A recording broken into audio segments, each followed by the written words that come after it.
Morning. आज मी बनवणार आहे भगरीचा मस्त असं भगरीची एक रेसिपी बनवणार आहे. तर तुम्ही बघा मी त्याच्यासाठी इकडे काय काय घेतलं आहे.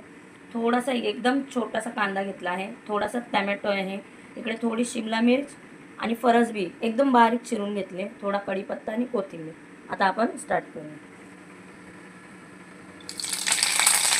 भगर ही खरी तर उपवासाची असते, पण मी आज वेगळ्या पद्धतीने तुम्हाला तिखट पद्धतीने बनवून दाखवणार आहे. तिखट कशी बनते ते. कांदा चांगला असा परतवून घ्यायचा तेलावरती. आपल्याला थोडंसं आपण यातच मीठ घालून घ्यायचं. मीठ आपण यातच घातलं आहे. आता आपला कांदा शिजला पाहिजे लवकर, त्यासाठी त्याला चांगला आपण शिजवून घेऊ. आणि यातच टमॅटो घालतो.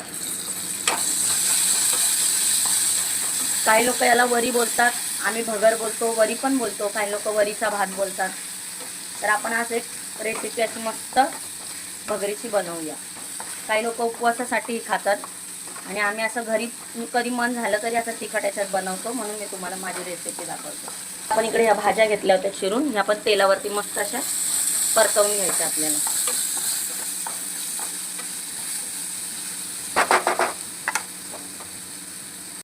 तर मस्त अशी आपली भाजी व्यवस्थित परतलेली आहे. आता यात आपण थोडे थोडे मसाले घालू. जितकं आपल्याला तिखट हवं आहे तितकं आपण चवीनुसार घालू शकतो मसाले. आता मी इकडे थोडे थोडेच घातले, कारण की जेणेकरून लहान मुलंही आपल्या घरात असले तेही खाऊ शकतात आणि मोठेही खाऊ शकतात. जास्त तिखटही नाही आणि जास्त फिक्कही नाही. थोडंसं तिखट, धना जिरा पावडर, हळद पावडर सगळं आपण व्यवस्थित असं घालू.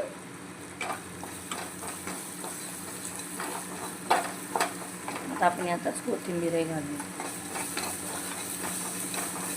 आता बघू शकता मी इकडे भगर मस्त अशी स्वच्छ पाण्याने धुवून घेतले होते.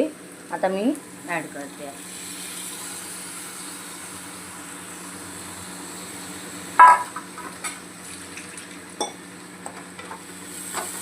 आता तुम्हाला तर माहिती आहे भगरीला भरपूर असं पाणी लागतं.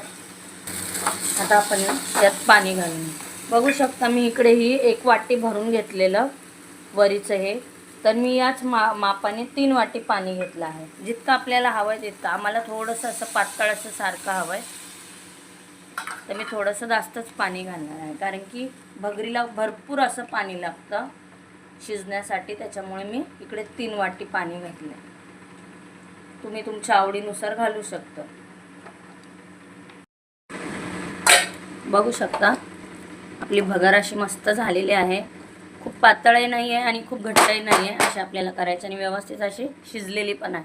खूप छान अशी होती भगरीची खिचडी. तुम्ही करून बघा. आवडल्यास लाईक करा, शेअर करा, फॉलो करा. Thank you so much.